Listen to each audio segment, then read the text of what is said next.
kulan wanaagsan halkani waa dunida 24 ku soo dhawaada barnaamijkan oo aan ku eegi doono wararkii ugu dambeeyay ee dagaalada ka socda wadanka Ukraine kaasi oo ku qaaday wadanka Ruushka qodobadan ku soo qaadan doono waxa ka mid noqon doona midowga Yurub waxa ay ka soo horjeedsadeen hadal dhawaan ka soo yaray wiilka u dhalay madaxweynaha wadanka Uganda Yoweri Kaguta Museveni kaasi oo ah nin ciidan ah ama sarkaal sare oo ka tirsan ciidamada wadankaasi oo si ay wanaagsanayn ama ba si ay hadal ku dhigan midowga Yurub uga hadlay arinta Ukraine xilligan ka taagan ay gabi ahaanba dadka shacabka ayaa waxay isu diyaarinayaan sidii ay uga qayb gali lahaayeen dagaalo ka dhaca ama dagaalka ka socda Ukraine waxa kale oo aan ku soo qaadan doonaa waxyaabihii ugu waaweynaa ama ugu dambeeyay ee dagaalka wadankaasi ka socda muuqaalkan saaxiibadiina la sii wadaaga sina shargaraya waana ku maadsantihiin la socoshadiina iyo sida mar walba halkan noogala socotaan midowga Yurub ayaa cambaareeyay wiilka u dhalay madaxweynaha wadanka Uganda Yoweri Kaguta Museveni kaasi oo ka hadlay arinta dagaalka ee u dhaxaysa Ukraine iyo Ruushka ku-xigeenka wafdiga midowga Yurub oo ku sugan dalka Suudaan ayaa waxa uu ku tilmaamay hadalka wiilka Museveni uu sheegay mid aan la aqbali karin marnaba aan suurtagal ahayn waxa uu sheegay in Uganda ay wajihi doonto cawaaqib xumo waa haddii si bareer ah ay u taageerayso duulaanka Ruushka ee Ukraine sida uu hadalka u dhigay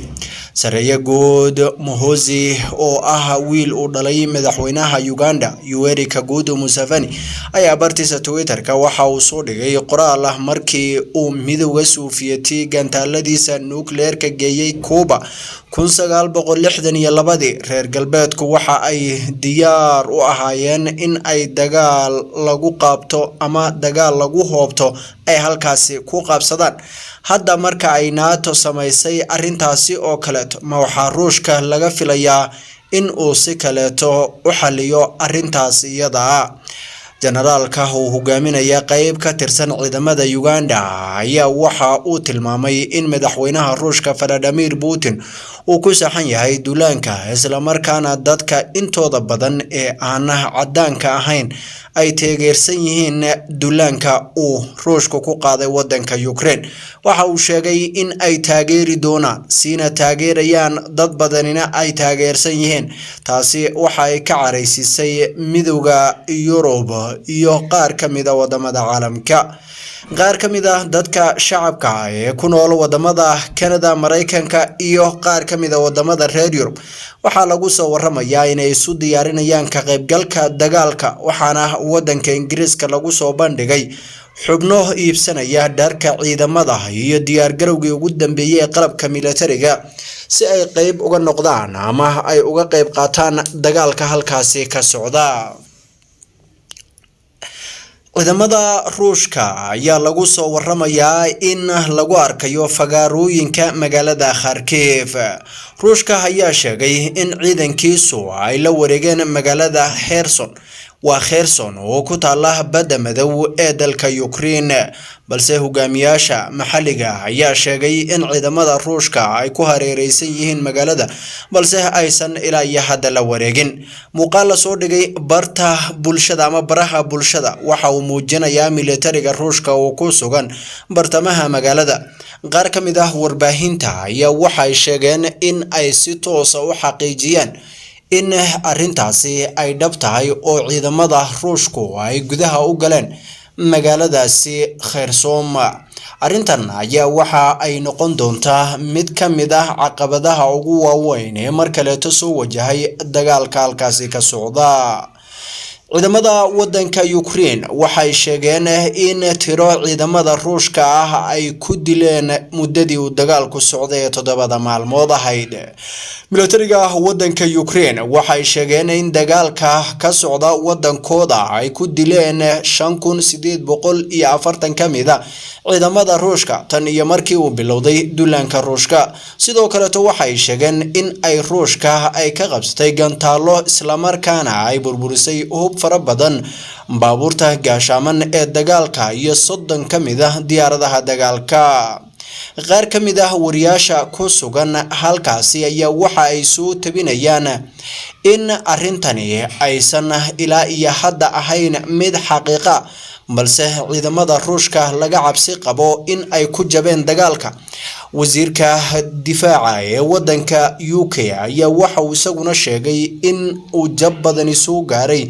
ciidamada Ruushka ee ku sugan dagaalka Ukraine ku soo qaaday gudahana ugu jira. saacadihii la soo dhaafay waxa jira isbedelo waaweyn oo la xiriira arrimaha dagaalka.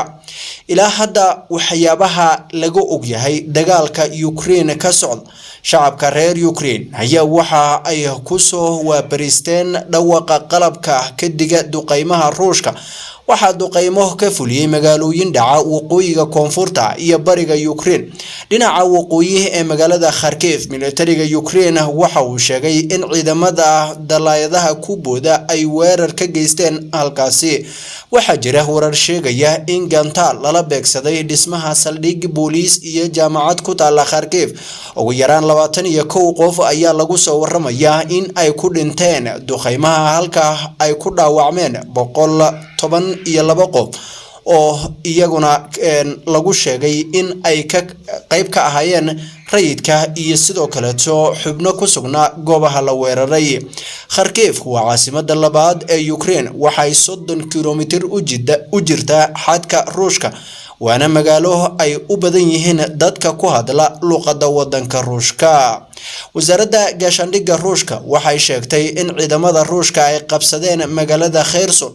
oo dhacda koonfurta Ukraine. duqa magaalada Kherson waxa uu sheegay in magaalada ay ku jirto gacanta dawladda halka mas'uuliyiin maxalli ay sheegeen in magaalada gebi ahaanba ay ku hareeraysan yihiin ciidamada Ruushka. dhinaca kale duqa magaalada xebeedka Mariupol waxa uu sheegay in duqeyn joogta ay kala kulmayaan xogaga Ruushka. gawaarida gaashaaman ee dagaalka ee Ruushka ayaa 15 mayl waxay u jiraan magaalada Kiev iyagoo ku sugan waqooyiga caasimadda. gantaalada Ruushka waxa lala beegsaday anteenooyin iyo sidoo kale goobaha ay isleeyihiin wax muhiim ah ayay u hayaan amaba dhinaca isgaarsiinta. saacadihii la soo dhaafay waxa ay ku dadaalayeen go'doominta magaaladaasi. ciidamada Ruushka ayaa la wareegay magaalada Kherson oo ku taala koonfurta Ukraine sida uu sheegay wasiirka gaashaandhigga ee Ruushka. marka la fiiriyo hadalkan way ku kala duwan yihiin dhinacyada. sidaan horay u soo xusnay waxay sheegeen in aan wali lagala wareegin halka Ruushkuna uu sheegayo in ay la wareegeen magaaladaasi. madaxweynaha wadanka Mareykanka Joe Biden ayaa waxa uu sheegay in madaxweynaha Ruushka Vladimir Putin uu qaadi doono mas'uuliyadda dhibaatada ka dhalata duulaanka uu ku qaaday wadanka Ukraine. Joe Biden ayaa sheegay in Mareykanka ay iyo waliba gaashaanbuurta NATO ay muujiyeen taageerada ay u hayaan Ukraine. Joe Biden waxa uu yiri haddii uu kuwa kaliya taliska ah lala xisaabtami waayo dhibaato weyn ayay horseedaysaa. arrintaasi waa sida uu khudbadiisii ku jeediyay isaga oo canaananaya Ruushka ayaa waxa uu yiri weerarka la sii qorsheeyay ee aan laga fiirsanin dhibaatadaasi ayuu leeyahay. Putin waa nagu khaldamay diyaar baan u nahay wax kasta oo isagu uu xilligan diyaar u yahay. militariga Ukraine waxay xaqiijiyeen in ciidamada dalaayadaha ku booda ee Ruushka ay weerar ku qaadeen caasimadda labaad ee Ukraine si ay u qabsadaan magaalada lagu hareeraysan yahay. waxay intaasi ku dareen in ciidamada Ruushka ay weerar ku qaadeen cisbitaalka ciidamada ee gobolka isla markaana uu gantaalku socdo amaba gantaal kala duwan ay ku socdaan.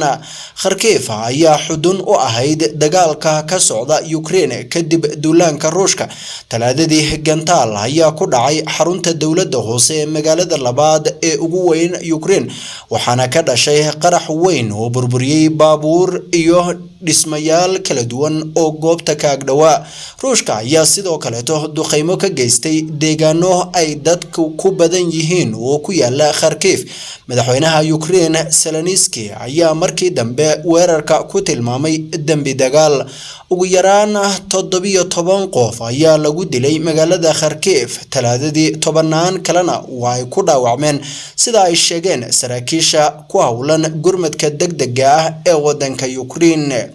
ilaa iyo hadda ma degano xaaladda guud ee Ukraine waxaana socda dagaalo culus oo aan la garanaynin xilliga ay soo gabagaboobi doonaan. ciidamada Ruushka saacadihii la soo dhaafay waxa ay sare u qaadeen dagaalka ay ku hayaan Ukraine waxa ayna doonayaan in ay soo afmeeraan dagaalka. inkasta oo wali ay wada hadallo socdaan haddana taasi ma aysan baajinin dagaalka ka socda waqooyiga wadankaasi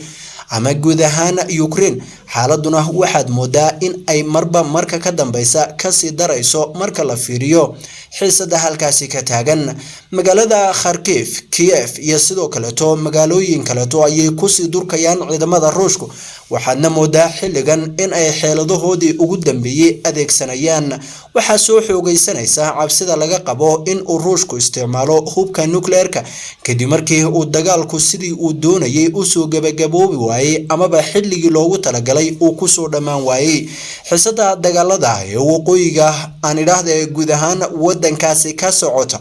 ayaa waxa ay wararku sheegayaan in marka laga reebo deeq gargaar caafimaad hub iyo sidoo kale dhaqaale inayna ilaa iyo hadda wadamada NATO iyo sidoo kale reer Yurub wax tallaabo u qaadin sidii ay arintan iyada uga caawin lahaayeen Ukrainiyiinta. wasiirka arrimaha dibadda ee wadanka Ruushka Sergey Lavrov oo shir jaraa'id qabtay ayaa waxa uu sheegay in dagaalku uu joogsan doono kaliya marka la xaqiijiyo in amniga Ruushku uu saxan yahay oo wax caqabada iyo wax dhibaato ah aysan kaga soo wajahnayn dhinaca Ukraine amaba sidoo kale goobo kale oo loo soo mari karo Ukraine. ma aysan u suurtagelin wadanka Ruushka sidii uu qorsheeyay oo ahayd in uu dagaalkan ku soo gabagabayn doono muddo kooban sidii uu dhawaan amaba marar sii horeysayba uu saacado wadamadii uu horay isagu u haysan jiray ama midowgii Sovieti ay uga mid ka ahaayeen kana gacan baxsaday uu ku soo gabagabeeyay. waxaa jira mid ka mid ah gobolada wadanka Ukraine oo isagana lagu soo waramayo inuu si toos ah gacanta ugu galay ciidamada Ruushka inkasta oo ay beeniyeen madaxda gobolkaasi iyo sidoo kale madaxda magaalooyinka ugu waaweyn ee wadanka Ruushka. madaxweynaha wadanka Ukraine ayaa ilaa iyo hadda waxa uu dalbanaya caawinaad dheeraad in lala soo gaar Israel iyo sidoo kale wadamada ay saaxiibada yihiin ee reer Yurub iyo NATO ayuu ka dalbanaya in loo muujiyo gargaar degdega. wasiirka koobaad ee xukuumadda UK Boris Johnson ayaa isaguna waxa uu sheegay in ay Ukraine wax kasta oo karaankooda ah oo dhaqaale sanad iyo sidoo kale wax walba oo ay ku caawin karaan ay la garab taagan yihiin laakiin markii horeysay ayuu sheegay in aysan dagaalka qayb ka noqon doonin. arintan ayaa waxay cadeyn u tahay inaysan jirin haba yaraatee wadan diyaar u ah ka qayb qaadashada dagaalkan iyo in ay si toos ah uga qayb qaataan xaaladda xilligan uu wadankaasi ku jiro. madaxweynaha wadanka Ukraine waxa uu sheegay in shacabkiisa iyo dadkiisu geesiyaal yihiin. Ukrainiyiinta ayaana isbedel weyn ku yimid saacadihii la soo dhaafay marka la fiiriyo hanaanka ay wajahayaan dagaalka waxaadna moodaa in ay muujinayaan geesinimo iyo in ay wadankooda difaacdaan. madaxweynaha wadanka Ruushka sida la soo sheegayo ama ila diblomaasiyadeed ay sheegeen qorshihiisu waxa uu ahaa in 72 saacadood uu ku soo gabagabeeyay dagaalka. sidoo kale tana waxa uu filayay in madaxweynaha Ukraine aysan marnaba ka suurtagali doonin in uu dagaalka si foolka foola u soo galo maadaama uu ahaan jiray nin aan xirfad dagaal lahayn oo dhinaca jilinka iyo warbaahinta ku fiicna. waxa uu filayay in wadankaasi isaga carari doono kadibna ay si fudud u qabsan doonaan. arintaasi ayaana haba yaraatee suurtagelin waana mid keentay caqabadaha ugu weyn ee ku yimid dagaalka. ciidamada Ruushka ayaa xilligan dhamaantood gudaha u soo galay intii loo qorsheeyay in ay ka qayb qaataan dagaalka Ukraine iyaga oo dabaabad kala duwan ku hubaysan. dowladda Belarus ayaa iyadana laga cabsi qabaa in ay dagaalka ka soo qayb gasho ayna si toos ah u soo gasho sida uu sheegay madaxweynaha wadanka Ukraine waxaana jira walaac xooggan oo laga qabo dowladaha ku soo biiraya dagaalka kuwaasi oo saaxiibo dhow la ah madaxweynaha wadanka Ruushka Vladimir Putin laakiin caqabada kale ee Putin haysata ayaa waxay tahay dhinaca dhaqaalaha iyadoo dhammaan ababkii laga isticmaali jiray hanaanka isu gudbinta lacagaha adduunka ee wadankiisa ama bangiyada wadankiisu isticmaali lahaayeen ay xayiraado ku soo rogeen reer Yurub iyo wadamada reer galbeedka dhaqaale badan oo dagaalkan uu dhinac ugu ridi lahaa Putin ayaa xilligan ka xayiran waxaana sii kordhaya cadaadiska la saarayo goorsii horeysay wadanka Turkiga ayaa sheegay inuusan qayb ka noqon doonin culayska iyo cadaadiska la saarayo wadanka Ruushka taasi oo micnaheedu ay tahay inuusan isagu qayb ka ahayn cunaqabataynada inkasta oo wadanka Turkiga isaga laftiisu uu saameyn dhaqaale culays aad u badan oo ay ku soo rogeen reer galbeedka gaar ahaan wadanka Mareykanku uu la daalaadhacayo haddana waxaa jirta in maalmihii la soo dhaafay ay jirtay hadal haynta ah tallaabada uu qaadi doono wadanka Turkiga marka la fiiriyo xaaladda xilligan taagan tan iyo kulanti dambe waa Dunida 24 idin la siyaasiyo nabadgelyo.